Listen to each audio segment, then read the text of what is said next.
Нэвтрүүлэгч хөтлөгч, санхүүгийн зөвлөх, мэдээлэл технологийн инженер, эрдэмтэн судлаач, мэргэжил салбар бүрийн төлөөллүүд бас шилдэгүүдээс бүрдсэн Brain Talk DC podcast.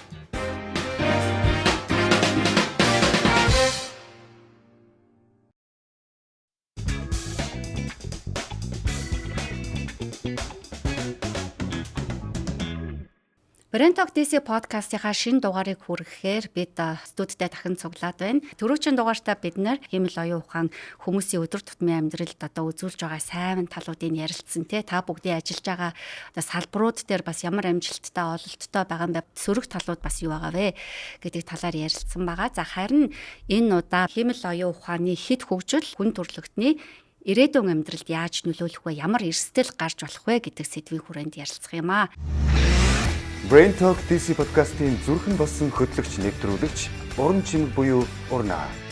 Автомосквагийн Остан киног төгсөгч, Америк дахь монголчуудын дуу хоолой болсон Human телевизийг үүсгэн байгуулагч, үзэгчид түүнийг үндэсний телевизийн ууган хөтлөгчөөс эхлээд халдвар царайтын Замура, Ребека, Дианера, Японы Ошин киноны Ошины дүрд дуу оруулснаар нь амтахгүй. Дэлхийн соёлоос сурч мэдтэй хуваалцах бүсэлтэй сор болсон монгол сэхэтнүүдийг дугуй ширээн дэнгэрж элдв цензургүй ил тод үнний төлөөх дууч байхыг уриалсаар тэр Brain Talk DC podcast-а эхлүүллээ. За одоо та бүхэн дэлгэцэн дээр нэг видео үзүүлнэ. Jeffrey, thanks so much for joining us. So you left your job with Google in part because you say you want to focus solely on your concerns about AI. Энэ хүн бол хиймэл оюун ухааныг хөгжүүлэгч, энэ салбарын томоохон төлөөлөгчдийн нэг Jeffrey Hinton гэдгийг та бүхэн бас хараад мэдж байгаа хаа. За та өөрөөсөө илүү ухаалаг зүйлийг удирдах чадах уу гэдэг асуултанд тэр боломжгүй гэсэн хариултыг өгч байгаа юм.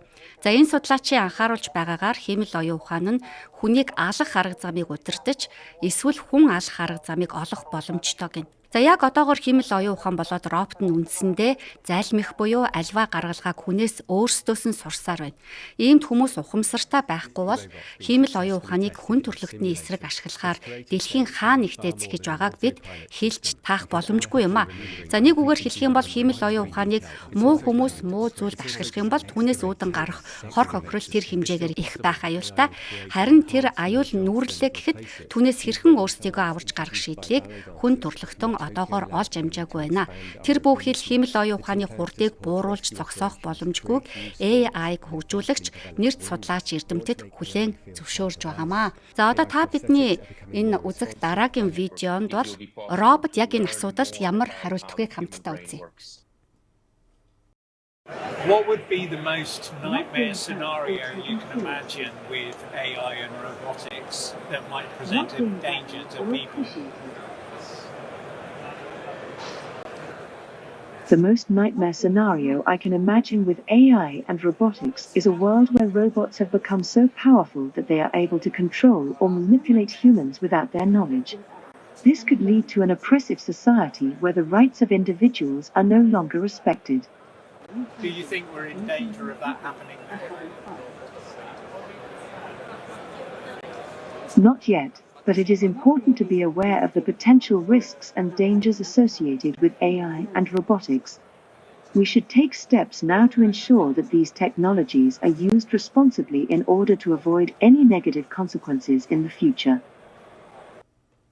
За тэгэхээр одоо AI-г үндэслэгчд нь өөрсдөө ингээд ийм арга мухардж байгаа энэ үед бид нар яг юу хийх ёстой вэ? Өчигдөр өглөө мэдээ уншижсэн чинь Facebook сонгуульд нөлөө үзүүлсэн гэдэг хэрэгээр эдгээр чинь шүүхэд очсон шүү дээ тий. Тэгээд одоо тэр хэрэг чинь дээд шүүхэд дахин заалдаад тэгээд тэр нь одоо очиж байгаа гинэ. Brain Talk DC podcast-ийн судсан болсон зочин хөтлөгч Мөнхнийн буюу Моги Georgetown эрдмийн дуу сонсож улмаар Харвардын их сургуулийг санхүүгийн мастраад үргэсэн түүний ажлын гараа олон улсын хүмүүнлэгийн байгууллагаас эхэлжээ. News Corporation-ийн охин компани ахлах менежер улмаар Америк нэгдсэн улсын төрийн байгууллагын 10 хүртэлх тэрбум Америк долларын хөрөнгийг удирдан залж санхүүгийн бүхэл хариуцлагыг нуруунд дээрээ үржирсэн туршлагатай. Үнний төлөө үзэл бодлоо нээлттэй гэрж иргэж ирсэн Моги маань олон 10,000 дагагчтай сошиалын од түүнд яриагүй хөндөөгүй сэдв үлдээгүй гэмээр асуудал бүхний зангилааг эрж хайж ухаан бодлоо уралдуулж байдаг. Мэдлэгийн уурхай мэдрэмжийн туйл болсон Могигийн цоошин ертөнцөөр хамтдаа аялцгаая. Яагаад тэд нар дээж өгөхөд одоо энэ хэрэг бүх юм гарсан гэхээр зэрэг ерөөсөө л AI эднүсээс чинь болж байгаа шүү дээ. Одоо шүүгээд байгаа тал нь эднийг юу гэж хэлээд байгаа гэхээр зэрэг Cambridge Analytica яасан гэхээр зэрэг 87 сая Америкийн иргэдийн хувийн мэдээллийг авангуудаа 2016 оны сонгуул яаж ашигласан гэхээр тэр чинь нөгөө Трамп гарч ирсэн сонгуул шүү дээ, тийм. Одоо бидний бүх дата мэдээлэл тэднэрт байгаа хөө одоо Facebook дээр чинь бид нар чинь ингээл нас хүүсээ оруулаад юунд дуртайгаа оруулаад тий ингээл тэндээс үндсэд одоо ингээл одоо энэ мөгийн ямар хоол идэж уудгийг би улс төрийнхөө үзэл бодлыг би илэрхийлээгүй мөртлөө одоо би санаандгүй нэг улс төрчийг хэлсэн үгийг нэг лайк дарчдаг ч юм уу өөр хүндэлтийн талаар би үзэл бодлоо илэрхийлэх ч юм уу тэгснээс үндслэл эдгээр чинь намайг демократ юм уу репабликан юм уу гэдгийг чинь ерөөхдөө тодорхойлчихж штэ тий тэгээд ингээ миний бүх мэдээлэл одоо Facebook Cambridge Analytica-г дамжуулаад ингээ Facebook-ийн миний мэдээллийг авчиж байна. Тэгэнгүүт эдгээр яасан хэрэг ерөөсөө Америк иргэдэг ингээл баг 3 хуудсан байгаа хгүй. За эднээс нь бол демократ, эднээс нь бол репабликан ерөөсөө тэгэнгүүт энэ дуунтлын хідэн хүмүүс байж штэ тий. Энэ дуунтлын хідэн хүмүүс чинь яг нэг сонгуул өгөхийн өмнө хаашааж орж магадгүй нэг ийм хүмүүс байжангууд нөгөө бидний датагаар дамжуулаад за энэ хүмүүсийг өөрийнхөө талд оруул гингүүтээ ерөөсөө яг тэр хүмүүс одоо tailored campaign гэж штэ тий. Яг эндэрт яг мөөгд зориулсан мэдээлэл нь миний энэ харж байгаа мэдээллийг тэнд байгаа демократууд харахгүй, энд байгаа репабликанууд харахгүй.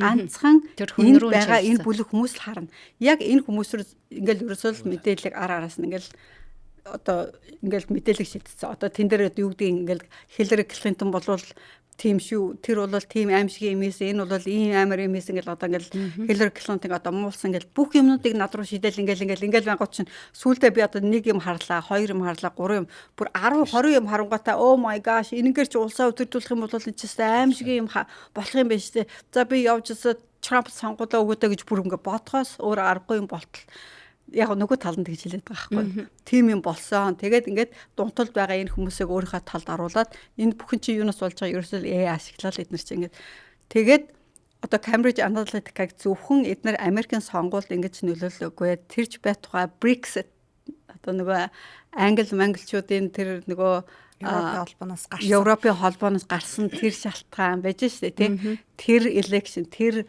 сонгуульд хүртэл эднэр яг ингэж нөлөө үзүүлсэн. Тэрж байтугай Кения бүр ямар ч улсууд байлаа бүр ингэ бусад ингээд улсуудын сонгуул хүртэл яг ингэж нөлөө үзүүлдэг. гэдэг. Тэгэхээр чи амар байгаа зү. Түрүүн тэнд нэг видео гараад өнгөрсөн. Тэр эрдэмтний ярьж байгаагаар бол одоо нөгөө AI чинь өөрөө хүний оюун ухаанаас ер нь бол баг давахгүй ч байж магадгүй давлаа гэхэд нэлээ урт хугацааны дараа л давна гэж бодож исэн гэж байгаа байхгүй уулна. Brain Talk DC podcast-ийн тархин болсон зочин хөтлөгч Ган Төмөр буюу Ганаа Солонгос Америкийн ихтэй сургуулиудад эрдэмтэн судлаач туслах профессороор ажиллахаас эхлээд Америкийн эмзүүн патентын эрх авах туршлагыг олон улсад нэвтрүүлж ирсэн тэрээр био анагаахын шинжлэх ухааны доктор зэрэгтэй. Brain Talk DC podcast-ийн зочин хөтлөгч маань одоо Америкийн нэгдсэн улсын Вашингтон DC хот дахь Ховардын их сургуулийн эмзүүн сургуульд эрдэм шинжилгээний ажилтан, эмийн химийн туслах профессороор ажилладаг. Зөвлөх эрдэмтний хуваар хувийн хвшилтүүдийг дэмждэг Ганаа докторын сонирхол татам судалгаануудыг та чих дэвсэн сонсоорой. Гэтэл одоогийн ингээд хөгжлийн ингээд харахаар зэрэг ерөөсөө цөөхөн жилийн дотор хүний оюун ухааныг гүйцэх боломжтой болсон. Тийм учраас эргээд хүнээс илүү сэтгэхэд эхлэх юм бол аюул илүү ирэх боломжтой гэж анхааруулж байгаа юм л да. Тэгээд дээрэс нь хэрвээ одоо буруу замаар ашиглах юм бол одоо зарим нэг одоо улс төрийн зорилгоор ч гэдэм үү, дайн байлдааны зорилгоор ч юм уу тий ашиглах юм бол эргээд хүн төрөлхтөнд маш ноцтой нөлөө үзүүлэх боломжтой гэдэг анхааруулгыг бас өгчээсэн. Тийм учраас сайн талтай ч гэсэн сөрөг тал нь бас маш том аюул байх. Явж AI чинь хар гаргийнхан болох юм. Гэхдээ одоогор бид нар хэрвээ энийг зохицуулж чадах тэр хэмжээндээ барьжлагаа бол одоо яг тэр зохицуултыг хийж өгөх хэрэгтэй. Brain Talk DC podcast-ийн тэтгэн болсон зочин хөтлөгч Бадсул буюу Зулаа. Жинхэнэ органик Монголд үйлдвэрлэгдсэн бүтээгдэхүүн буюу зөвхөн Монголд эзэмшсэн боловсрол мэдлэгээрээ Дэлхийн банк олон улсын валютын санд өргөдөн ажиллаж Монгол хүний оюуны цар чадамжийг гайхшруулж яваа бүсгүй. Монгол залуусын нийгэм дэх эерэг оролцоог нэмэгдүүлж хүчирхэг хараат бус нийгмийн хамтдаа ярилцаж шийдэл төрхийг зудааж чухалчилдаг. Тиймдээч тэр залуучуудын хүч чадал, цаг хугацаа, итгэлийг зөв зөв зарцуулж ашиглаж байхыг уриалгахаар Brain Talk DC подкастын ширээн дүргэлээ. Залуу үеийн төлөөлөлт гэдэг утгаараа тэр яхахгүй Brain Talk DC подкастын тэтгэл болон гялалзаж байна. Түрүүний бас тэр эрдэмтэн яг хэлсэн штэ хүн төрлөختөн өөрөө ёс зүйтэй ах хэрэгтэй. Тэг хэрвээ ёс зүйтэй байх юм бол AI-ын ч гэсэн сурж байгаа зүйлүүд нь яг л биднээс ингээд суралцж байгаа учраас гэж байгаа байхгүй. Гэхдээ ер нь угаасаа л тийм эцтэй нөгөө нэг төрүүлж гарсан чихний сүүл дургасан ивэр урт байдаг те. Тэгэхээр мэдээж биднээс сураад биднээс суралцаад ингээд явж байгаа хүн төрлөختөн бүгдээрээ сайхан биш, бүгдээрээ ёс зүйтэй биш, бүгдээрээ одоо юу гэдгийг сайн сайхны төлөө бүх юмнуудыг хийхгүй. Тийм учраас үнэхээр л одоо бид нар ямар нэгэн нөхцлүүдийг одоо энэ яг тавьж өгөх хэрэгтэй тийм үү. Гэхдээ бид нар мэдгүй шүү дээ. Нэрэн үнэхээр алан ядагч групп байдаг ч юм уу. Эсвэл дайны зорилгоор ашиглах гэж байгаа газар ч байдаг юм уу те. Тэд нар яг энэ нөгөө нэг бүх юунуудыг ашиглаад мэдээллүүдийг ингээд ашиглаад одоо ингээд хэрэглэх гэж байгаа юу үгүй юу гэдгийг бид нар бас мэдгүй. Бид нарын яг эсрэг те. Зарим нэг хүмүүс бол ердөөсөө ямар нэгэн хязгаар тавилгүйгээр AI-ийн бүх нөгөө нэг хүчин чадлыг муу юм руу эргүүлчих бас болох юм тийм үү. Тэгэхээр л үнэхээр бид нар мэдэхгүй шүү дээ. Бид нар мэдэхгүй байхгүй тий. Тэгэхээр яалтчгүй л бүх газруудад зохицуулалт хэрэгтэй. Яалтчгүй л бүх газрууд одоо юу гэх юмдээ нэг нэгдсэн ойлголт энэ дээр ингээд явагдах хэвээр. Тэр тусмаа бол одоо ийм соёлт ертөнцид тийм ээ. За одоо юу гэдгийг үнэхээр ийм хууль үйлчлэлтгүй тийм газруудыг бол одоо ингээд хэлэхэд бас айгүй бэрхтэй. Уусаа хууль үйлчлэлтэй газар бид нар хязгаарч олохгүй үстэй. Тийм байсан бол одоо нэг утопия энэ дэлхийн хаа нэгтээ одоо нэг оронд шоронгүй, цагдаагүй нэг улс байх. Тийм шүү дээ. Цагдаагүй улс дэлхийн ертөнцийн байх. Хөрлөгтөн өөрөө одоо юу гэдэг хүн чинь өөрөө сайн ч талтай, муу ч талтай байгаа шүү дээ. Заавал одоо юу гэдэг нэг хүн алчсан одоо цуврал алуурчин ч байлаа гэсэн тэр хүнд ямар нэгэн сайн тал байж л байгаа. Тийм үү. Тэгэхээр ер нь л бол тэр нөгөө нэг ёс зүйгөө үнэхээр харах хэрэгтэй. Гэхдээ одоо бид нарт бас нэг тийм гэрэлтэй зүйл харагдаад байгаа. Жохон хүүхдүүдээ ч юм уу хүүхдүүд өсөж байгаа өсвөрийн хүүхдүүдийг ингээ харахад бол бидний байснаас миний л хувьд бол хамаагүй илүү ёс зүйтэй хамаагүй илүү одоо нөгөө нэг юу гэдэг. Гэхдээ зулаа ёс зүйгүй орчин байна гэж хизээч байх. Би ч одоо нөгөө санхүүгийн дүрм гаргадаг хүн шүү дээ. Санхүүгийн дүрм гаргадаг хүн болохоор одоо Америкт хүртэл өнөөдөр бид нар за энэ нэгтлэн хулгай хийж магадгүй. Нэгтлэнгийн дээрх менежер хулгай хийж магадгүй. Дээдийн захирал хулгай хийж магадгүй. Энэ гурав нийлээд CEO-тэйгээр нийлээд хулгай хийж магадгүй. Тэгэхээр энэ дөрвөлнгээс энэ компанийг хамгаалахын тулд би энэ дүрмийг гаргаж байна. Ингээд тэгтээ тийчээ ингээд AI тавьж байгаа байхгүй. Жишээлхэд AI тэр чинь ямар ч чухал зүйл биш болчихж байгаа байхгүй. Бас нөгөө талаас тийм үстэй. AI мөнгө хулгайлаад яах юм бэ? Тэр нь явж хэрэггүй байхгүй. Тэгэхээр хүн төрөлхтний этикийг ярьж байгаа байхгүй. Хүн төрөлхтний этик гэж бол байхгүй. Тийм болохоор зэрэг AI хизээч хүн төрөлхтнөөс этик сурна гэж бол байхгүй. Гэхдээ хүн төрөлхтнөөс бүх юмаа сурж байгаа учраас яалтчгүй аюултай бол ярих хэрэгтэй байхгүй. Тэгэхээр AI аюултай. Тийм болохоор бид нар AI дээр хэрэглээний хувьд аваад үзэх юм бол ямархуу төвшөнд хэрэглэх вэ гэдэг нь л тодорхой ёс зүйтэй байх хэрэгтэй л гэдэг юм яригч байгаа. Одоо жишээ нь цөмийн зэвсэгчиг те хамаагүй намаагүй хэрэгжилж болохгүй ч гэдэг юм уу те олон улсын конвенц ч гэдэг юм уу те иймэрхүү байдлаар л тодорхой хэмжээний хязгаар тавьж өгөх хэрэгтэй л гэдэг юм ярьж байгаа. Зүгээр яг Америкийн хувьд бол мэдээж хууль дүрмтэй учраас хууль дүрмтэй учраас тэрийгээр зохицуулах байх. Гэхдээ одоо жишээ нь өөр хууль дүрм нүүлчилдэггүй улсууд аваад хэрэглэх юм бол тэгээд бас эсвэл одоо ингээд бас бодъё л та. AI байхгүй юм гээд. Тэгвэл бидний ертөнц ямар байх вэ? Яг нөгөө нэг 50 60 оныхоо үед ч юм уу ингээд буцаад очивол за ямар баха компьютергүй үед ч юм. За компьютер байлаа 80 онд мань Монгол өссөн шүү. Амир чи юу вэ? Окей, харин за тэгээ ингээд бодъё л та. Тэгвэл энэ AI ч бас сайн тал нь өчнөө гарч ирж байна шүү дээ. Эрүүл мэндийн салбарт, одоо тэр эмийн салбарт, бидний санхүүгийн салбарт ч гэсэн тийм үү маш их олон салбарт бол уг нь эн чин ашигтай байгаа. За тэгвэл бүр байхгүй гэдэг ингээ хэдүүлээ бодоод үзье л та. Тэгвэл бидний ертөнц ямар байх вэ? Байхгүй байх юм бол яг хөтэ тэгэл жоохон удаан л хөгжих байлгүй. Хөгжлийн төвшин жоохон байх хэрэгтэй аахгүй. Зүгээр хамгийн гол нь нөгөө лимит л тавих гэдэг аахгүй. Тэр лимит авахгүй бол нэг өглөө унтчихсан чинь нэг юм хажууд ингэ хутга байсан зогсож байвал одоо яана. Дэлхийг Европтууд эзэлсэн байх магадaltaй л байхгүй. Календар гардаг шиг үү? Ингээд гэхдээ бас яг тийм ч юм болохгүй байх л да. Одоо яг бас хэлж штэ хүний оюун санааг араас нь ингэж нөгөө нэг удирдах те. Мэдээж одоо яг л таны сайн хэлдэг. Тэр нөгөө нэг сонгуультай хурдаар ингээд оролцоход чинь танд зүгээр л хүсэж байгаа мэдээллийг чинь дахин ингэж гаргаж өгч байгаа тэрэндээ очиж санал ингээд өгүүлчихэж гин гэж штэ тий. Тэгэхээр тийм аргаар л ерөнхийдөө хүн төрөлхтнийг илүүтэй одоо удирдах зохион байгуулалтын гэхээс яг ингээд худаг бараад ална гэж байхгүй л ахал та ер нь бол тий. Тийм Тэгвэл би бодоод байгаа байхгүй. Одоо жишээ нь одоо ингээд улсууд чинь дайн байлдан хийхдээ цэргүүд сургаж байгаа л хийж байгаа үстэй ер нь бол. Тэгтэл ирээдүйд цэрэг сурахгүй бахан Европт сургаж байгаа л байлдвал болох юм шүү. Тэгвэл дайн байх ямар хэрэгтэй юм бэ? Заавал тэгэж би бас ердөөсөө та нар ирж байгаа ойлгохгүй. Яагаад ингэж та нар ингэж байгалийн баялагийг авах гээд байгаа юм биш үү? Хийжтэй гэл хүн төрлөختөө үүсэн цагаас л ирчүүд дандаа дайг л ингэж яваад байдаг. Тэрийг бас ердөөсөө ойлгохгүй. Тэгээ заавал роботор ч гэсэн дайж яах нь вэ? Тийм болоод тэр хүн чинь илүү одоо дэлхийг захираад илүү капта байдаг юм. Юуны Заавал захирч кап авах гэдэг. Уг нь бүр хийсэн байрны толгой дээр нүчнөө Чингисийн цус уусны байсан. Угаагүй гэхдээ тэр чинь ганцхан Монгол хүн. Гэхдээ дэлхийд даяар бүх ирчүүд л яг тийм ижилхэн бодолтой басаа. Томч ижилхэн бодолтой, Путин ижилхэн бодолтой. Яг л яаж иж байгаа л нэг захирал ингээл явчихсан. Одоо жишээлхэд нэрээ заавал тэр робот бэлтэж бэлдүүлж яах гэдэг. Харин тийм бодолтой хүмүүс байж байгаа байхгүй юу? Ер нь бол тийм учраас. Гэхдээ бид нар бол одоо милитартэй цэргийн зэвсэг одоо ямар төвшөнд хүрсэг манайс бол мэдэхгүй шүү дээ тий. Одоо кинон дэр энэ гарч байгаа чинь ер нь бол нэр яг 5 жилийн одоо нэг дараахыг бэлдэж эхэлдэг гэж би бүр уншижсэн байхгүй. Одоо 5 жилийн дараагийн болох үйл явдлыг ингэж хүмүүс айгүй зөөлхнөр бэлтэж өгч идэг гэдэг. Одоо жишээлхэд эмэгтэй ерөнхийлөгчтэй кинонд гараад ирэх юм бол за ер нь хэдэн жилийн дараа эмэгтэй ерөнхийлөгч гарах нь ойлгомжтой юм байна да гэдгийг бодох хэрэгтэй гэж байгаа байхгүй. За ер нь гэхдээ AI-тай байсан ч байгаагүй ч жишээлхэд Америк та нар нэг одоо энэ Chase-тэй нэг амар гоё сүм байдаг та. Цав өндөр ингээд нөгөө хурдны замаар ингээд ороод гараад ирдэг. Хэрэг тэрэнд ороод нэг юм амар том нэг хан дээр нь зураг байгаа.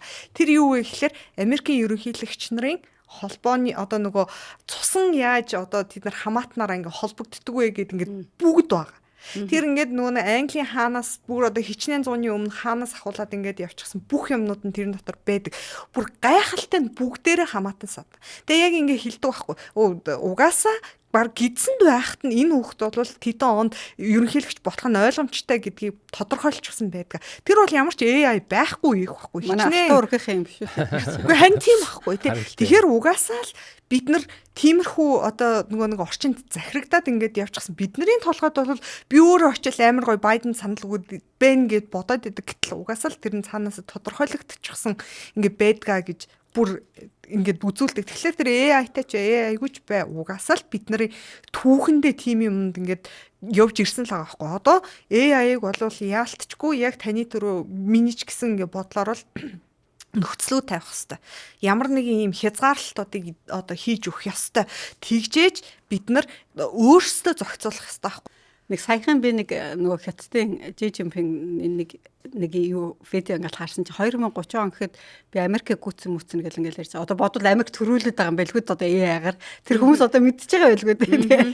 Би ингээд заримдаа ингээд нөгөө хятадын юг хараад тэд нар чи одоо ингээд дэлгүүртээ худалдаа ихтэй шууд ингээд нөгөө нүрээ таниулаад ингээд шууд худалдаа хийж штэ тэг хятадын тэр нүрний одоо тэр facial recognition шүү дээ тэр бол бүр ингээд дээд зэгтээ тулцсан биш. Тэгээ би ингээд боддог байхгүй. Би тэгтээ тэр хятадын ерөнхийлөгчийн тэгж хэлхийг сонсоо жоохон гайхсан байхгүй. Яг тэгэхээр энэ iPhone-ыг чинь одоо хүмүүс хэлээд байгаа юм чинь миний хүүхэд нөгөө утастыг unlock хийгээд байна гээд тэ аав ээжийнхаа утсыг тий нөгөө хүүхэд нь айгүй адилхан гарцсан хүүхдүүд чинь аав ээжийнхаа утсыг unlock хийгээд байна гэдэг байхгүй юу. Би ингээ бодож байгаа хамаатан садна тийм манай одоо хамгийн бага эрэгтэй удад бол намайг хорлох гээд миний баахан мөнгөөр нөгөөд чинь дэлгүүр төчөө баахан ингээл тийм юм хүм хөдөлтөж аваад гэртээ хараад надаас баахан тэг чи юм чиг надаас санагдаад байгаа юм. Манай ах トゥ нар бол намайг баахан ингээ миний мөнгөөр баахан хөдөлтөө игээд гэртээ хараад ингээд хятад одоо тэгдгүн болоо. Айлын нэг хүүхдүүд болохоор зэрэг хулгай хийх ах トゥ нар байдгүй ч юм уу хаашаа. Гэтэ юу л ахaltaа зүгээр магадлалын хувьд бол их бага байх хэвээр ер нь бол тэгээд тэрийг бас ингээд туршиж үзээд хийж байгаа ахaltaа. Ер нь хэд бол хэрэглээний төвшингийг аваад үзэх юм бол одоо чинь хятад ч гэдэг юм Япон ч Азийн орнууд бол айгүй хурдан явж байгаа. Ер нь бол одоо AI хэрэглэх одоо жишээ нь ингээд нүүр таниулдаг ч юм уу тий. Америкийн хувьд аваад үзэх юм бол яг зүгээр нөгөө хөгжлийн илүү өндөр түвшинд хүрэх тэр технологи хөгжүүлэх тал руу нэ. Гэхдээ миний санаа зовж байгаа гол юм юу гэхээр зэрэг энэ хоёр орон нөгөө захирж байгаа юунд ашиглаж байгаад нь би ингээд жоохон ялгаанаа gaахгүй. Хятад чи одоо нөгөө нэг social score гэдэг одоо нөгөө нэг нийгмийн онооны систем гэдэг тогтоосон биш үү те. Би одоо 2018 онд ингээ хятадаар дараад ингээ явж байсан байхгүй. Тэгээ би ингээ бож байхдаа ёо энэ тэр бом хүн дунд нэрээ намайг одоо хин юу яах вэ олох үү гэл ингээд нэг хаяа бодож исэн чинь юу намайг бол тэд нар чинь бүрсэн нэрээ баг хятадын захын гуанаас чирээд олоод гараад ирэх юм билээ шүү дээ. Бүр ингээд гуан руу ороход хүртэл ингээл 5 камер өнгөрөөл би ингээд заримдаа ингээд тоглоом мэгэл ингээд нүдээр ирэмчил ингээд явдаг байхгүй юу. Камераар явахта тий бүх юмар ингээд тэгэнгүүтээ тэд нар чинь нөгөө нэг тэр нийгмийн оноогоо бий болгоод ингээд баг энэ тэнд шүлсэн аяхан бол оноо нь хасагдаад тэгсэн чи одоо тэд нар чинь бүр оноо доогуур орсон хүмүүс метро зөтрөө автобусандаа одоо нөгөө гинт хэрэг хийхин цаашаа чи одоо ёс бус үйлдэл хийсэн хүмүүсийн чинь метронд суудлага болж байгаа юм байна. Ингээд нөгөө түл чи ингээд ил цагаанаар ингээд амар хүмүүсээ дарамтлаад байгаа мó одоо хүмүүжүүлээд байгаа мó тэрийг одоо юу ч гэж ойлгох юм. Гэтэ тэр чинь бас нэгэн бодлын ёс зүй суулгаж байгаа байхгүй. Яагаад тэгэхээр хятад ч юм бол зүгээр хүчээр үзчихэж байгаа байхгүй. Одоо шууд хүчээр чи тэг гэд ингээд үзчихэж जैन тийм үү. Америкийн ялгаа болохоор эдгээр технологи нь байхгүй дэ ч юм уу тэгж чадахгүй да бас биш дээ. Эднэрийн хувьд бол яалтчгүй биднэрт хууль хэрэгтэй, зохицуулалт хэрэгтэй, тэг биднэрт зөвшөөрөл хэрэгтэй. Тийм байжж ингэх ёстой гэдэг дээр одоо тэр Zuckerberg ч гэсэндээ одоо ингээд ярьж байгаа яг асуудал чинь тэрэн дээр байгаа байхгүй. Тийм бидтэй хэрвээ хятад байсан бол магадгүй тэр үнийг чи яг тэгсэн гэдэг ингэ чинь тэг гэтэл энэ ч болохоор энэ бол нууц царайгаад байгаа юм ингээд явчихчаа. Гэтэ сая ердөөсөө саяхан iPhone 16 болвол нөгөө нэг AI технологитой гарнаа гэдгийг сая зарлчлаа шүү дээ. Тэгэхээр iPhone бол одоо дэлхийн 1.5 тэрбум хүн доор хаяж барьдаг гэж одоо тооцоолол гарч ийн тийм үү. Тэгэхээр бүх юм чинь AI-аар одоо явна iPhone. Тэнгүүд iPhone-той холбогддог бүх юмнууд буцаад яг тэрэнд орж ирнэ гэж ярьж байгаа байхгүй. Тэрэнд юу вэ гэхээр машин ч хүртэл. Харин тий. Тэгэхээр одоо ингэж хэлж яана л та. Тэр AI ингээд ороод ирэхлээр миний одоо нөгөө хийж байгаа баг бүх юмнуудыг мэдчихээн тий. Тий, бүх мэдээлэл чи авчаа Тий. шүү. Одоо би өдөрт хэд алхахдгийг хүртэл хэд удаа баг 0 ордгийг хүртэл одоо тэр чинь тооцоолж өгөх нь шүү дээ тий. Энд хийх юм уу? Гэт ингээд эднэрийг ингэж гаргаж өгөө бүр энэний утсыг авдаг тэрний утсыг авдаг юм аа. Тэгэхээр бид нар ч ер нь нууц юм гэж байхгүй болчиход байгаа юм шүү те. Байхгүй бол байхгүй ч гэсэн. Гэхдээ тэр мэдээлэл бас яг юунд хэрэгтэй юм бэ? Тэгэхээр ямар ч лсэн тэр мэдээлэл бол бас хэрэгтэй байгаа. Тэр мэдээлэл би гэхдээ хардаа энэ мэдээлэл цуглаад би нөгөө дандаа ингээ юм дандаа бизнес талаас нь хардаг байхгүй. За бизнес эзэмшигчдүүд бол энэ мэдээлэл чинь алт шүү дээ. Тэ. Яагаад гэвэл одоо би нэг газар цэцгийн дэлгүүр нэмэр байлаа те. Гэтэл тэр цэцгийн дэлгүүрийг би одоо хаана нээгүүл чухал уу те. Энэ цэцгийн одоо тэр хүмүүсийн орлого надад чухал байна. Хэдэн насны хүмүүс тэнд амьдарч байгаа нь тий. Тэгэл ингээл тэр хүмүүсийн бүх мэдээлэл бараг л хэрвээ эндээс онлайнаар хэдэн хүн цэцэг худалдаж авч байгааг мэдчих юм бол би бүр надад бүр болчих шүү дээ тий. Гэхдээ ер нь одоо надад талаа бас яг ингэ санагдаад байдаг. Уцаа ингээл авна шүү дээ тий. Тэгэхээр яг нэр миний өчигдөр бараг бодож исэн юм. Өнөөдөр надад зар болоод хүрээд ирдэг. Тэг бүр гайхалтай энд ярьж байгаа мэдээ ярьж байхад нь сонсоод ярьж байгаа сонсож байгаа бас англиар яриаггүй тий. Монголоор ингээ бараг яриад ингэж яагаад энэ Монгол хэлийг чинь таньж шүү дээ. Үгүй харин тий бараг ингээ ер нь бол тийм болцсон байх шиг байна. Гэхдээ би хэдэн жилийн өмнө нэг Монгол бандтай уулзчихсан одоо яалтчгүй тэр хүүхийн амьд хойш би уулзаагүй нөгөө манай ажил дээр ингээд урилгаар бүр Монголоос ингээд манай ерөнхийлөгч өөрийнхөө онгоцыг явуулаад урьж ингэж авчирч байсан байхгүй. Тэгээ манай Дэлхийн банкны ажилчдад ингээд одоо яриа хийсэн. Тэгсэн чинь Монгол хүү байгаа. 18 ч илүү.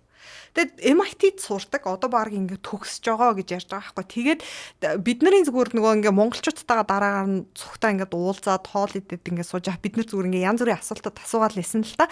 Тэгээд за чи одоо яг юун дээр ажиллаж байна гэхэд би бол одоо маусанда хүрнэ штэ нөгөө компьютерын тэгэхэд хүний тэр үеийн одоо байдлыг мэддэг мэдрэгчийг хийж байна. Тий. Одоо яг хүний сэтгэлийн тэр байдлыг мэддэг. Тэрний юу гэхээр энэ хүн ууртай байна уу? Энэ хүн баяр жаргалтай байна уу? Энэ хүн одоо юу гэдэг ядарсан байна уу? Энэ хүн өвдсөн байна уу гэдгийг мэдэрдэг тэр мэдрэгчийг ингээд зүгээр л гараа тавихад мэдэрдэг. Тэгэхээр тэр чинь бүр баг одоо юу 6 жилийн өмнө асуудал ахгүй тий. Тэр хүүхэд тим юм дээр ажиллаж гин гэж ярьж байхыг ботход өнөөдөр нэр миний утас би аваад үзэхэд тий миний дуртай дууг ч юм уу ингээ явуулах нь бол зүгээр энгийн асуудал юм шиг. Наад- Тэгэхээр энэ бол одоо зүгээр ил гарч байгаа л хэлж байгаа болохоос ш ер нь бол ингээ цаанаа бол энэ ингээд бүр явагдчихсан гэдэг нь бол баг ингээд тодорхой байх л та. Манайд ажилтдаг нэг залуу өмнө нь нэг юм юу хийсэн. Одоо энэ газ стейшнүүд шүү дээ. Одоо бензин клокнуудыг хажуу талд нэг юм жижигхэн нэг дэлгүүр шиг юмнууд байдаг шүү дээ. Артлан дандаа ороод нэг юм худалдаж авдаг. Тийм дэлгүүрүүдэд юм юу хийж өгсөн юм байна.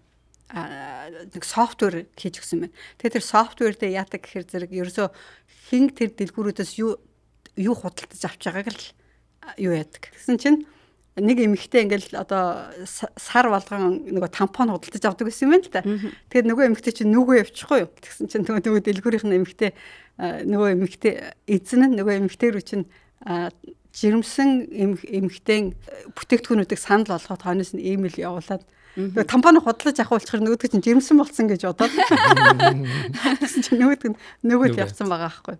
Тэгэхээр зэрэг одоо ингээд мэдээллийг авснараа тэр хүмүүс чинь ингээд амар их юутай болцсон байгаа. Бизнес эзэмшигчид бол айгүй даваа тахал болсон. Тэгэхээр ингээд ирээдүйд нь шүү дээ, мэдээллийг эзэмшдэг компаниуд бол ерөөсөө алт эзэмшигчтэй л адилхан болсон. Ягаад өнөөдөр Facebook биш үү те? Биднээс ямар ч мөнгө авахгүйгээр ингээд Америкийн тэргүүн ийм компаниудын эгнэнд ороод өнөөдөр энэ 40 тэрбум долларын эгнэнд ингээд яваад байдгийг. Ерөөсөө юугаар зар сурталчилгаагаар шүү дээ тий. Энэ бидний бүх мэдээллийг шүү дээ. Бүх мэдээлэл эднэрийн тэгээд одоо ингээд өдөр болгон таныг утасч ингээл хянаал мэдээлэл ч аваад янз бүрийн юм явуулаад хахаар жоохон төвхтэй биш байна уу ер нь? Бараг амар юм биш үү? Амар. Төвхтөгөөсөө илүүтэй араа ингээд нууцаа алдаад байгаа юм санагдаад байдаг байхгүй юу? Одоо гэр орондоо юу болж байгаа юм те тэр бүгдийг маань бичээд ийш тийшээ тараачж байгаа юм уу бид нэр мэдэхгүй шүү дээ те. Хувийн нууцлал гэдэг юм ерөөсөө байхгүй байгаа байхгүй юу? Хэдийгээр энэ ингээ айгүй аюултай гэд ингээд яриад байгаа боловч энэ компаниуд болохоор нөгөө өрсөлдөх чадвараа бизнесээ сайжруулахын тулд энэ одоо AI хэмэл оюун ухаан чинь маш их хөрөнгө зарцуулж шүү дээ те. Тэгээ ажлын байрыг одоо баг хэмэл оюун ухаан орлох гээд байна шүү дээ тий. Энэ шинжилэл биднэрт ер нь одоо тийм сайн талыг авчрах уу та нар юу гэж бодож байна? Гэтэ хүн ер нь бодох хэрэгтэй бах тий. Одоо жингийн тухай дээр тавьж үзээ сайн тал нь айл юм уу тал нь айл гэдгийг бүгднийг ер нь гаргаж ирж болох юм. Нэг талаас баг нэг тэр бүх мэдээллүүдийг нэг авж байгаа AI-ийн тэр нөгөө нэг гүйцэтгэлүүдийг бүгднийг устгаа зөвхөн эмнэлгийн салбарт ч гэдэг юм уу эсвэл зөвхөн одоо нөгөө нэг тий юуны салбарт ч юм дэ гэдэг зохицуултыг бас хийж өгч болох юм тий. Заавал одоо эн чинь бүх талаар оролцох ёстой гэсэн бас зүйл биш шүү дээ. Заавал одоо нөгөө нэг тий бүх юм байвал байгаа л байхгүй гэдэг яг ийм хоёр тал дээр ингэж орж ирэх юм бол хүн төрлөختөн ер нь хаашаа яг яаж явах хэрэгтэй юм бэ? Магадгүй нэр одоо би өөрийнхөө хувийн мэдээллийг мэдээж алдмааргүй байгаа те. Гэхдээ бас зарим талаар зүгээр намайг харахгүй яж хахад хүмүүжүүлж байгаа юм. Эсвэл одоо ингээ ёс зүй суулгаж өгөөдөж байгаа юм уу те. Одоо юу гэдэг хүний нүднээс нөгөө далтуур хүний хийж байгаа тэр үйлдэл айгүй чухал те. Тэгэхээр дандаа намайг хүн харж байгаа гэж бодох юм бол магадгүй хүн тий яах чинь тий гэдэг нэг ийм бас нөгөө нэг асуудал. Тэгэхээр яг сайн муу талыг нь бүгднийг ингэж нөгөө хүн ер нь жинлж үүсэх хэрэгтэй байх л та тий тэгжээж нөгөө нэг энийг одоо энийг хэрэглэх хэрэгтэй хэрэглэхгүй байх хэрэгтэй юу гэдэг асуудлыг ер нь нөгөө нэг бас авч үзэх хэрэгтэй хаа тий. Яг ажлын байртай холбоотой бас нэг компани захирлын ярьсныг сонсч байсан л да. Тэр хүн юу гэсэн гэхээр одоо ирээдүйд яг ажлын байраа алдахгүй гэж бодож байвал AI-г мэддэг болох хэрэгтэй. Яг үн өөрийгөө сурах хэрэгтэй. Тийм болохоор яг мэдээж маш олон ажил бол байхгүй болох байх. Одоо ялангуяа тэр нөгөө дата анализ гэдэг юм уу одоо энгийн одоо үйлчлэгээний зарим ажлууд. Гэхдээ бусад одоо ажлууд байхын тулд өөрөө яалтчгүй нэг сурж хамтарч зэрэгцэж явахаас өөр аргагүй болох. Одоо энэ Америкт байгаа Монгол залуучууд гэж дандаа Uber барайл явж байгаа тий. Uber чинь анхных нь бизнес модел нь нөгөө жолоочгүй таксины машин гаргах зорилготойгоор гарч ирсэн компани. Тэгэхээр чи одоо энэ залуучуудын хэдэн жилийн дараа бүгдээр ажиллах болно. Тэгээд ажилд оройгоо явтал дээр CV дээр юу гэж бичих өнгөрсөн 5 жил би машин барьж ирсэн юм аа гэж бичих юм уу те. Тэгэхээр хажуугаар нь ямар нэг юм хийгээл явж явах хэрэгтэй байхгүй уулна энэ. Яг зөв тий. Одоо угаасаа Америкийн жишээлхэд нөгөө нэг том ачааны тэрэгнүүд нөгөө 18 дугуйтай тэрэгнүүд шүү дээ те. Тэд нар чинь юу жолоочгүй болчих. Эхнээсээ Tesla ч одоо жолоочгүй машинуудыг ингэж гаргаж ирж шүү дээ. Ягаад тэгэхээр тэр чинь бас ашигтай тийм үү? Яг л хүн бол ядарна. 12 цаг болоод жолоо нь унтраал, унтаал босч ирээ 8 цагийн дараа явах одоо нэг үйлдэлтэй. Гэтэл компанийн хувьд ашигтай. тий. Хүний хувьд бол бас Ажилттай. үгүй шүү дээ, тий. Одоо Ажилттай. манай зүгээр DC-ийн метронууд гэхэд чинь л бүгдээр хүн жолоочгүй болчихлоо шүү дээ. Тийм шүү. Бүгд зүгээр автоматчсан ингээл яг ингэж явдаг болчлаа тий. Тэгэхээр харин хүн энэ гарч байгаа цагт би өөрийгөө яаж хөгжүүлээд яаж энэ нөгөө нэг ирээдүйд ингэж би хамтарч ингэж амьдрч болох вэ гэдэг тал дээр одоо сайн ажиллах хэрэгтэй байна. Мэдээж гэхдээ энэний арталт бол одоо тэр зохицуулалт хийдэг хүмүүс, хууль зүй баталдаг хүмүүс тэд нар бол маш ихээр одоо суралцаж ажиллаж энээс өөрөө төрүүлж алхаж ижил тэр нөгөө нэг бүх зохицуулалтыг нь гаргаж өгөх хэрэгтэй байна. Тэгэхээр би энэ ирээдүйн хүүхдүүд ингээд боддог байхгүй. Эдгээр нэг бүгдээрээ нэг ингээд нэг ямар сошиал юу байхгүй. Нийгмийн харилцаа Интеракшн одоо нөгөө харилцаа байхгүй. Тэгэл нэг пендизм бүдүү хүүхдүүд ингээд одооний технологич нь бас тэрий чинь үгүйсгэж ирж шүү дээ. Одоо жишээлхэд юу гэдэг компьютер тоглоомноос хөдөлгөөн тэд нар ч тэгээд компьютер тоглож сууж байгаа шүү босож тоглодог болчихлоо тий. Спортоор тоглодог. Тийм босож тоглодог тоглоомнууд ингээд гараад ирж шүү дээ. Тэгэхээр чин заавал тийм пендизмээс эсвэл одоо нөгөө AI чинь өөрөө бас технологи гаргаад хүний яаж одоо нөгөө таргалуулахгүй байх вэ тий. Аль нөгөө нэг DNA дээр нь би очиж энэ нөгөө нэг юу яах юм бол энэ хүн хизээш таргалахгүй байх. Макдоналдс орлого өсөөлөх юм. Тэгээ нэгэн бодлын тэгэхээр чин бид нар AI-тай ингээд бас хамтраад амьдраад явж байгааг нэг илэрлэн насны дах. Одоо ажил жишээлхэд хүмүүсийг ингээд авч штэ. Тэгтээ уур чадвараас илүү тэр хүний зөөлөн чанар, тэр хүний өөрийнх нь мэдрэмж ямар вэ, тэр хүн тэр нөгөө бусадтай яаж харьцаж чаддаг вэ, энэ хүний өөрийнх нь сэтгэл ямар вэ би илүү хардаг болчиход байна шүү дээ. Гэхдээ одооны хардаа яг одооны залуучуудын нэг алдаа наадах чинь заяа. Уур чадвар хамаагүй чи ингээл айгуу сайхан хүнтэй харьцаж явах юм бол болно. Ямар ч компани биш тий. Уур чадваргүй хүн ажилд аваад нөгөөдгөө чинь сургаал, хажууд нь нэг хүн ингээл аваад цуг аваад нэг хүнийг сургаал цаг алдаал нөгөө хүнийг нь сургаж ингэж мөнгө алдаал тэхгүй шүү дээ. Уур чадвар чи хэрэгтэй байхгүй. Нэг чамд уур чадвар байх ёстой. Уур чадвар нь AI-тайгаа ажиллах уур чадвар чамд хэрэгтэй шүү дээ. AI-тайгаа ажиллах уур чадвар боловсрол чамд хэрэгтэй байхгүй. Ямар ч нөгөө сэтгэлийн хөдөлгөөн юм чинь заа. AI бүх юм хийж хэм бол угаасаа чамайг ажилд авч яах юм. Үгүй харин бүх юмыг нь хийж чадахгүй. Хүн одоо харин болчих юм шүү. AI-тай чинь ажиллах тэр уур чадвар чинь чамд хэрэгтэй. Дээр нь нэмээд тэр зөөлөн уур чадвар чинь хэрэгтэй байхгүй юу? Хоёулаа байж ээж чиний карьер чинь дээш явна. Түүнээс биш уур чадвар 2 номер гэх юм бол нөө шүү тэр чинь хамгийн том алдаа. Уур чадвар чинь 1 номер, 2 дахь нь чиний зөөлөн уур чадвар чинь тэгжээ чиний карьер чинь цаашаа явна. Одооний манай сүүлийн Монгол залуучуудын гараад байгаа хамгийн том алдаа тийм. Тэгвэл одоо Орос, Хятад ингээд Америк гэдэг энд дэлхийн айгүй олон оронд энэ AI айгүй харьцангуй хөгжөөд явж штэ. Тэгвэл та нар Монгол улсын аль салбарт AI илүү хөгжөөсөө гэж та бүхэн харж байна гэж бодож байна. Оюун ухааны экспорт хийх салбарт. Оюун ухаанаараа л Монгол экспорт хийх салбарт энэ AI илүү хөгжөөсөө. Би бол тэгж бодож байна. Багшлагч байдаг юм уу? Эсвэл одоо нэрээ яалтчгүй програм өөрөө бичих ч гэдэг юм боловсролын салбарт ч гэдэг юм. Яг энэ салбаруудад Монгол илүү нөгөө нэг юу таахгүй боломжтой. Шинжлэл үнэхээр хэрэгтэй салбар бол боловсролын салбар. Эрүүл мэнд ч гэсэн. Миний бүр амар хүсдэг зүйл бол аялал жуулчлал. Бид нар ердөөсөө аялал жуулчлалынхаа салбарыг өнөөдөр стратегийн 1-р одоо бодлого болгоод ингээд явна гэж бүх зохицуулалтыг хийгээл оруулж ирснээр манай Монголын одоо нийслэл хот ч гэдэг юм. Энэ бол AI хот.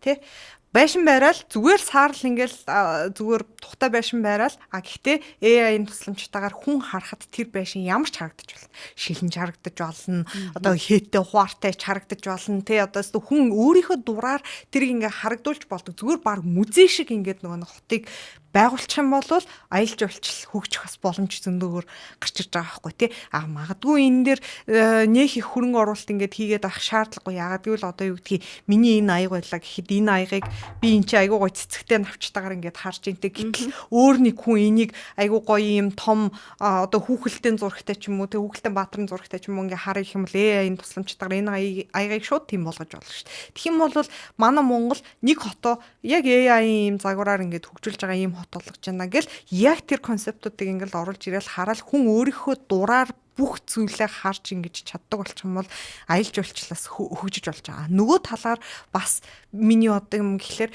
нөгөө энэ сэргээгдэх бүх бүтээгдэхүүнүүд энэ сэргээгдэх эрчим хүч гэдэг юм уу эсвэл ингээд дахин нөгөө нэг юм одоо боловсруулах боломжтой энэ бүх нөгөө нэг зүйлүүдийг манай Монгол одоо ингээд гаргаж ирнэ. Яг тэгэхээр манай Монголын хувьд би бүр ингээд юу үзчихсэн. Report те энэ дээр бол манай Монголын сэргээгдэх эрчим хүч зүгээр нарны цахилгаан станцаараа гэхэд дэлхийд 2-т орох нөөцтэй гэж байгаа. Яа тэгэхээр аюу сонин одоо нарны эрчим хүч чинь хүйтэн болоод ирэх тус 25 градусаас өвшөө хүйтэн болоод ирэх тусам аавч нарны тусгалыг ингэж аавч нөгөө нэг цэнэг хураахын чадвар нь 25%-аар илүү өсөөд яваад идэг гэж байгаа байхгүй градус тутамд Хүйтэн болох тусам. Тий. Тэгэхээр манай Монголын хувьд бол 365 хоногийн 280 марк нартай байгаа. Тэгээд дээрэс нь хүйтэн хугацаанд маш их урт байдаг учраас нарны цахилгаан станц нарны эрчим хүчний хэрэг гэхэд чинь л дэлхийд 2-т ордог нөөцөө. Тэгэнгүүтээ одоо яаж юм гэхээр Сингапур ч гэдэг юм уу, Шанхай ч гэдэг юм уу, Хонконг гэднэр гэдэг энэ хот улсууд ингээд хот ингэж гарч ирж штэ тий. Тэгсээр нь маш их олон хүн амтай. Тэгээд одоо эрчим хүчний дутагдалт ингээд байн орж идэг тий. Тэгэхэд яадаг вэ гэхээр батарейнд тэрийг хураагаал шууд нөгөө дамжуулаад авах боломжтой болчихдог. Нөгөө тэр улсууд руу тэгээд тэр эрчим хүчийн нөх тэр чинь бас нэг экспортын нэг хэлбэр тэр чинь бас нэг үйлдвэрлэлийн нэг хэлбэр ингээд болоод явчихж байгаа. Яг би ч өөр ингээл нөгөө эмийн талаараа яриа шүү дээ. Тэгээ яг эмийг ингээд хөгжүүлэхэд бол хэцүү байдаг байхгүй. Би түрүү хальт хэлсэн 10 жил болно 2 тэрбум төгрөг хэрэгтэй нэг юм гаргахад шүү дээ. Вакцин шалгаа байхгүй. Тэгэхээр манайх шиг оронд бол нэг гоё тийм боломж гараад ирж байна гэж хараад байгаа байхгүй AI ороод ирэхээр зэрэг. Тэгэхээр одоо эмийг хөгжүүлэхэд бол заавал тийм том компани ч юм уу, тийм туршилтын бааз ч юм уу хэрэггүй болж байна. Одоо зүгээр компьютерүүд хэрэгтэй, тодорхой хэмжээний роботууд байх хэрэгтэй. Тэгээд нэг хэдэн мэрэгчлэлтүүд байх хэрэгтэй. Тэр хүмүүс яах вэ гэхээр гадаад байгаа хүмүүстэй шууд ингээ холбогдоод шууд ажиллаа хийгээд явах боломжтой. Тийм учраас монголчууд үнэхээр эмийн салбарт иймэрхүү шинэ AI нэвтэрсэн технологи хөгжүүлээд явах юм бол айгүй том боломж байна гэж би бол харж байна. Мэдээж өөрөө хийх тухай яриа. Тий өөрөө хийж үйлдвэрлэх талаар. Өөрөө үйлдвэрлэх. За өөрөө үйлдвэрлэнгээ яриад шүү дээ. За тэгвэл манай засгийн газар тэгвэл яг энд чинь хөрөнгө оруулах тийм боломж байгаа гэж та бүхэн харж байна уу? Гэхдээ ийм юм. Засгийн газраас хөрөнгө оруулах шаардлагагүй л дээ. Ер нь бол би оруулчихна. Хамгийн гол нь юу хэрэгтэй гэсэн бодлого хэрэгтэй байхгүй юу? Үнэхээр ийм чиглэлийн тэргүүлэх чиглэл болгоё гэдэг ингээд зарлаад тэрнийхэн дагуу одоо хуулийн гаргаа те бүх талын дэмжлэгийг үзүүлээ. Зүгээр л ингээд нээлттэй болгоод орхичих юм бол за тэгвэл хүний нөөцийн хувьд юу гэж бодож байна? Хүний нөөц бол тийм том асуудал болохгүй. Ягаад гэх юм бол энэ чинь хүний нөөц харьцангуй бага шаардлагатай. Нэгдүгээрт. Хоёрдугаарт бол ихэвчлэн яг нөгөө тооцоол те компьютер сайенс програм тэрэн дээр AI гэж ажиллаж чадах. Харин ч хүний нөөц амар чухал юм шүү. Тий хүний нөөц хэрэгтэй. Гэхдээ тэр бол бэлдэх боломжтой байхгүй юу? Тоогоор нь хүний нөөцийн тоогоор хамаагүй нөгөө хүний нөөц бэлдэх чанараа яриа. Тэрээ хүний нөөц яг тэрэндээ бэлтгэгдсэн чанартай ах юм бол тоо хамаагүй болохын тулд Монгол харин энэ салбаруудад яалтчгүй AI орж ирэх юм бол Монгол өсөж дэвчих магадлал өндөртэй байна. Монгол шиг хүн багтай тэгээд одоо яг ингээ хөгжиж байгаа улсуудад бол энэ нэг айгүй том боломж гарч ирж байна гэж харагдаж байна. AI. Үнэхээр тэрийг catch хийж чадах юм бол авч чадах юм бол жоохон сэрэг толгойтой байх юм бол айгүй том боломж гарч. Одоо яг гэх юм бол одоо Америк шиг ингээл хөгжсөн улсууд чинь нөгөө маневр хийх гэдээ биднээс ярьдаг тийм үү? Одоо юу гэх юм бэ? Богино хугацаанд юу хийхтэй айгүй хэцүү. Нэгэнт ингээ хөгжсөн юм чинь буцаагаад тэрийг нураагаад эхнээс нь шинээр явахын тулд айгүй их хөрөнгө зарцуулна. Тийм учраас айгүй хэцүү байгаа. Тийм учраас харин жижиг улсууд хөгжиж байгаа улсууд бол богино хугацааны дотор газ ингээд дундуур нь ороод явчих юм бол айгүй том боломж харагдаад байгаа. Дээр нь AI дээр суурилсан эмнэлэг байх юм бол бас их хэрэгтэй юм байна. Одоо бүр Японд би түрүү хальт хийсэн бүр тийм эмнэлэг байгуулсан байна. Тэгэхээр тэднээс юу хэлж ийн гэхээр биднээс одоо маш олон юм эмнэлэг байгуулна. Тэрийгэ буцаагаад экспортлно гэж байгаа байхгүй. Тэгэхээр яхав бусад улсуудад бас юм хийж өгнө гэж шүү дээ. Тэгэхээр манайх ч гэсэн тэр боломж бас байж л байгаа байхгүй. Яагаад болохгүй гэж тий. За тэгвэл хэдүүлээ одоо дараачихаа сэдв рүү орноо. Хэмэл оюун ухааны нөгөө Холливуд урлагийн салбарт бас яаж нөлөөлж байгаа юм бэ? Тэ ямар хөө байгаа юм бэ гэдэг тал руу орё дөхөө. Тэ. Битгэхгүй шүү. За. Сонирхдаггүй шүү. Сонирхгүй шүү гэж үү тий. Би имэйл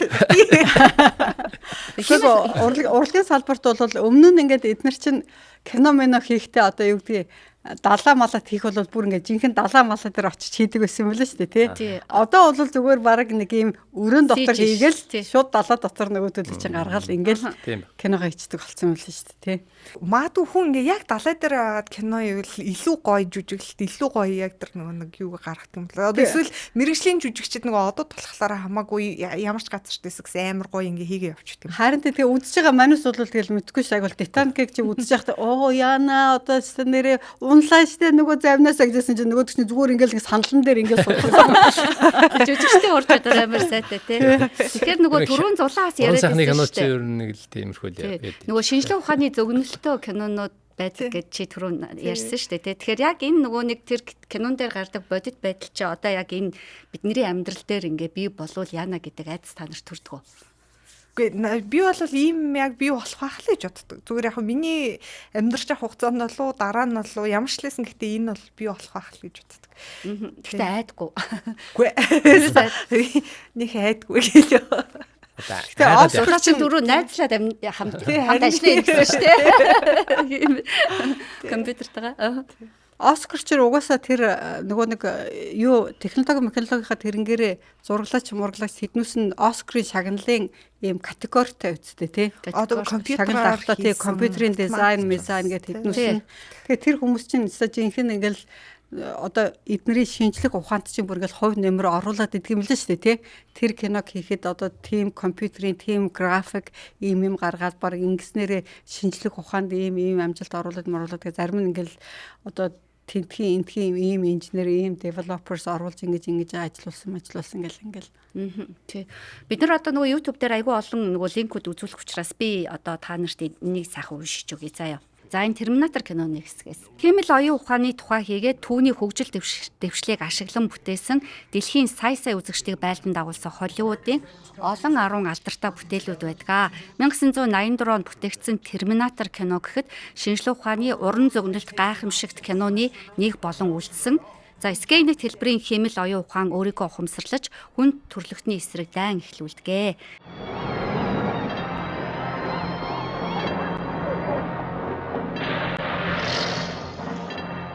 Одоо дараагийн кино болохоор энэ алдарт Харрисон Фордын 1982 онд тоглосон Blade Runner киног дуртахгүй өнгөрч болохгүй. За хуулбарлагч гэгддэг хиймэл хүмүүс жинхэнэ хүнээс ялгахдахын аргагүй адилхан болсон ирээдүйг зөгнөлт энэ кинон хиймэл оюун ухаан хийгээд хүний оршихуйг хүндсэн бүтээл болсноороо алдартай юм аа. More human than human is our motto. I was looking for 6 replicants.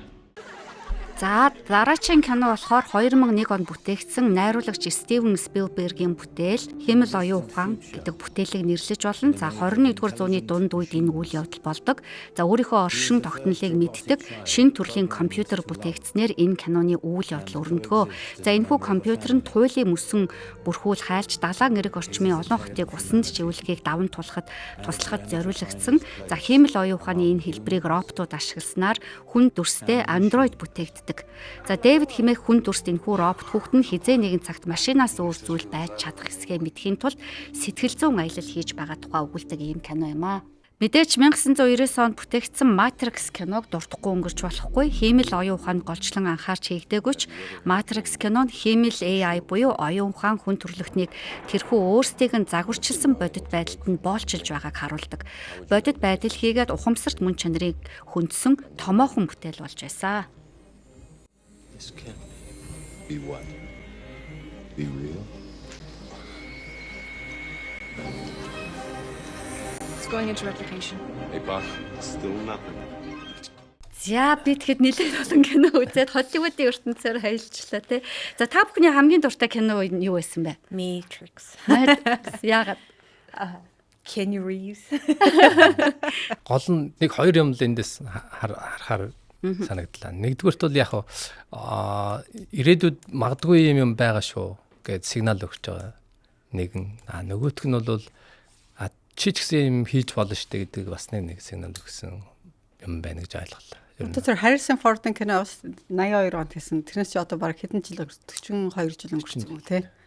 Гэтэл одоо чи нөгөө ярьж штэ тэр Япон тэр эмнэлэг байгуулсан бахан AI робот хийсэн гэдэг. Гэтэл одоо тэр эмнэлэг баг миний нүрээр ингээд яг адилхан ингээд нэг робот гаргасан. Тэнд одоо ингээд хүн тариа хийгээд хүнийг үзээд онц тавиад ингээд явж байгаа ингээд алхаа явж байгаа сувлагч яах юм бол тэр чи одоо хүнийг ингээд юугаад клон хийгээд хийчихсэн байгаа ч гэж тий. Надад бол харин энэ кинонуудыг үзээд мэдээж энэ бол уран зөгнөлттэй өвшөд дээрсэн кинонууд. Гэхдээ ийм юм байж болно, ийм юм гарна. Хамгийн эцсийцд бол хүндрэлтэн гаргалгааг нь олно гэдгийг харуулад байгаа юм шиг. Энэ бүх кинонд хизээч хүндрэлтэн мөхөж дуустдаггүй. Энэ бүх кинонд хизээч дэлхийд Америк киноны онцлогч нэг тэрэндээ шүү. Яаж ийж байгаа тэр хожоод идэг аахгүй нэг Америк залуу хожоо.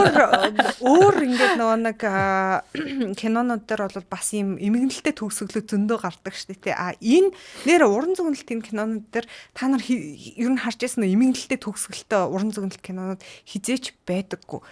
Дэлхийс хүнж дуустдаггүй те. Заавал ямар нэгэн шийдэл хүндрэлтэй олоод гарчихсан л байдаг. За магадгүй Америк хүн ч вэ, Япон ч вэ, те Хятад ч вэ, ямар нэгэн хүн нь шийдэл олоод заавал одоо нэг бид нар энэтэйгээ нийлээл өсөж хөгжөөд ингэж явж байгаа тухайгаар ер нь гардаг шүү дээ.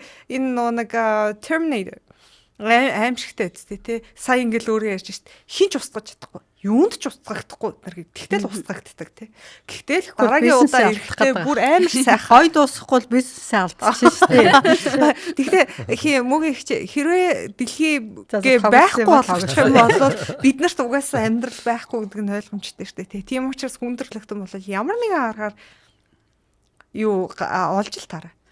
Одоо энэ чинь 80 хэд онд хийгдсэн юмуд байгаа кинонууд. AI за тэр робот анх ингээд санаа нь бол нэг 50-аад он тий гарч исэн тэг хөгжөөгүй байсан. Тэр санааг хинээс яаж авсан бэ? Эсвэл тэр энэ нөгөө кино хийх хүмүүс илүү тийм уран сэтгэмжтэй ч юм уу мэдээлэлтэй байдаг юм болов яаж хийж чаддаг байна гэсэн бодол төрж байна бас. Гэхдээ эднэр бол мэрэгжлийн хүмүүсээс яг зөвлөгөө бол авдгийн байлээ шүү дээ тий.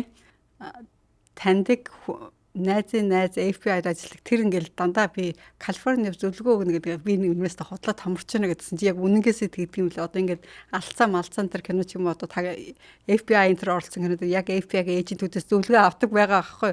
Тэгэхээр зэрэг одоо иймэрхүү юм дээр ч гэсэн эдгээр бас л ялгаагүй л адилхан яг мэрэгжлийн хүмүүсээс зөвлөгөө аваад ингээд зөвлөх хүмүүс хажууд нь дагаал ажил. Тэгээ би юу сонсч байсан энэ нөгөө кинонууд бол хүний сэтгхүүг яг тэр нөгөө болох ирээдүйн талд бэлтгэж идэг гэж айгу тийм зөөлөн аргаар тэг хүнд мэддэхгүй аргаар ингэж ерөнхийдөө бэлдэж өгч нилээн нөгөө нэг одоо зөөлрүүлж идэг гэж одоо тэр нэг George Clooney тоглодог нэг айгүй инээдмийн кино гэдэг нэг юм таармаар юм өмсөөл бүр айгүй дээр үе ингээл тэгэл нөгөө Америкийн зэргүүд яа нөгөө ямааны бодлыг олно гээл тэгтэл тэр бол одоо дэлхийн 2 дугаар дайны үед жишээлхэд Америкт яг байсан цэрэг дээр нь бүр ингээд байсан тийм бүр хэсэг байсан гэж байгаа байхгүй. Тэр хүмүүс бол өртөөсөө л тооцоол одоо ингээд бодож идэг. Тэр хүн хаана вэ? Одоо яг ингээд нөгөө нэг Орос Куб дээр цүмийн бөмбөг ингээд авчирсан шүү дээ. Кеннедигийн ерөнхийлөгч байх үед тий. Тэгэхэд яг тэр хилцээхэн болохоор Оросын тэр үеийн одоо зөвлөлт холбоот улсын дарга нь хаана вэ гэдгийг нөгөө тооцоолж бодож исэн гэж байгаа байхгүй. Ингээд бүр тооцоолоод олоод энэ хүн бол Оростой байгаагүй, Москвад байгаагүй, Америкт аягүй ойрхон байна. Тэгээд бүр ойртож ингэж явж байгаа нөгөө Кубад ингэж байж байна. Тэд нар бол яалтчгүй юм нөгөө нэг холын зайнаас тэр хүний нөгөө нэг юг уншдаг тийм бүр юнит байсан гэдэг. Тэр киног л зүгээр инээдмийн маягаар хийсэн болохоос яг тэр бол амьдрал төр байдаг гэдэг. Гэх мэтчлэн. Тэгэхээр ер нь бол кинонд бас нэлээд үнэн юмнууд тэрэн дотор тэр детайлууд нь бол аягүй үнэн юмнууд байдаг. Баха. За одоо бүгдээрээ үргэлжлүүлээд ярилцлаа. За Холливуудын жүжигчдээс гадна найруулагчид, зохиолчид, хиймэл оюун ухаан нь ажлын байрыг солих, бүтээж байдлыг устгах, хувийн нууцад нэвтэрч нөлөөлж болзошгүй талаар зовниж байгаагаа илэрхийлэх болсон. За хиймэл оюун ухааны хөгжлийн эсрэг гэхээсээ илүү AI-г тойрон гарах ёс зүйн үр дагавруудыг тэд онцолдог. За Холливуудын нэр жүжигчин Скарлеттийн 2013 онд тоглосон Хой буюу Түүний киноны хэсгээс хамтдаа сонирхъё. За ирээдүйн Лос Анжелес хотод өрнөж байгаа түүний кинонд сэтгэл хөдлөм загтал бичиж амьдралаа залгуулдаг Теодор Томплигийн тухай өгүүлдэг удаан хугацааны харилцаанд цэг тавьж зүрхээ шархлуулсан тэрээр шин дэвшилтэд үйлдэлийн системд татагддаг. Хэрэглэгч бүрийн хувьд өөрийн гэсэн мэдрэмжтэй хувь хүн байх болно гэж амласан тэрхүү үйлдэлийн системээ санаачилсны дараа тэрээр ухаалаг мэдрэмжтэй бас хөгжилтөө Саманта хэмээх тод эмэгтэй хоолойтой танилцсандаа баяртай байдаг. За Теодорын хэрэглээ хүсэл эрмэлзэл өсөх тусам тэдний нөхөрлөл бие биенээ хайрлах хайр болж хуурж байгааг энэхүү кино өгүүлдэг юм а. За тэгвэл саяхан Scarlett Johansson OpenAI-гийн шин чатбот дээрх 5 өөр төрлийн дуу хоолойныхоо нэгийг түүнийхтэй маш төстөө байдлаар хийсэнд цочирдож бас эгдүүцэж буйгаа илэрхийлсэн OpenAI-гийн үүсгэн байгуулагч Johansson-ы дуу хоолойг хуулбарлаагүй гэдгээ хариу мэдгдсэн байна. I'm really excited about teaming up with you. Johansson, who famously played the voice of an artificial intelligence system in the 2013 movie Her. Hi. How you doing? Sang in a statement that OpenAI-гийн удирдлага Холливуудын нэр жүжигчин Scarlett Johansson-ы дуу хоолойг ашиглах гэрээ байгуулах хүсэлтэй өмнө нь илэрхийлж байсан ч бүтээгүй. Түүнийх нь хариуд дуу хоолойтой дэндүү адилхан чатбот хийсэнд тэрээр бухимдлаа илэрхийлсэнийг бид сая үзлээ. За энэ байдал нь хувь хүний эрх аюулгүй байдалд халтсан бүдүүлэг явдал ийм зүйлсэд хууль эрх зүйн орчин бүрдүүлэх ёстойг Холливуд ярьж бичиж байна. За тэгэхээр хиймэл оюун ухааны хөгжил дуу хоолойгоороо зохиол бүтээлээрээ нэрвэгдэн тэмцэж байгаа жүжигчид, энэ найруулагчид, энэ кино багийнхны тухайд та ямар бодолтой байна вэ? Хэрвээ шууд нэрээ тэгээд дууг нь ингээд аваад хийчихэж байгаа бол тэр чинь яалтчгүй болохгүй шүү дээ. Тэ ёс зүг асуудал. Гэхдээ нөгөө Apple-ийн Siri-гийн voice бас адилхан мэдтэй тий. Siri-гийн дуу хоолой гаргасан эмэгтэй бас өөрийнхөө Apple ерөөсөө төвшөрөл аваагүй. Тэгээ өөрийнх нь voice гэж огт мдээгүй байсан. Тэгээд зүгээр баг accidentally нөгөө хин нэгэн хүн энэ чиний voice юм биш үү гэж тэгж өөрийнхөө voice гэж мэдэж авсан байгаа. Тэгээ хүмүүс ингээ бодохдоо айгүй залуухан эмэгтэй гэдэг ингэж бодчихдаг чинь бүр настай юм эмэгтэй хүн билж шүү дээ тийм. Яг зохиомдоор бас хийж болох байх л та. Одоо жишээ нь бүр цэвэр хиймлэр voice хийж болно шүү дээ тийм. Эсвэл тэн чи ямар нэгэн аваа гарах ямар нэгэн аваа гаргах одоо эхлэл нь ямар нэгэн байх ёстой үстэй тэр дууг чинь гаргаж ирэхин тулд текст шивэд бас дууг нь гаргаж ирдэг програм байт юм биш шүү дээ. Текстэр. За ингээд хиймэл оюун ухааныг одоо тойрсон хэдхэн асуудлын тухай бид нар өнөөдөр ярьлаа шүү дээ тий. Бидний одоо мэдэхгүй одоо яриаггүй хөндөөгүй одоо ямар зүйл байгаа юм хиймэл оюун ухааны одоо чадамж нь хэр их байгаа юм хурдыг бид нар баг гүйцэхгүй шүү дээ. Тэрийг бид нар өнөөдөр бас энэ 2 дугаараараа олж харлаа шүү дээ. Тэгэхдээ хиймэл оюун ухаан роботлох систем хэдий хурдцтай хөгжиж байгаа ч гэсэн түүнээс айх хэрэггүй гэд хятадын Alibaba-г үндэслэгч Jack Ma сануулж байсан удаатай. За тэр бас хэлэхдээ хүнд бол одоо зүрх сэтгэл байдаг, компьютерт бол чимэс байдаг. Тэм учраас хиймэл оюун ухаан роботоос одоо айх хэрэггүй.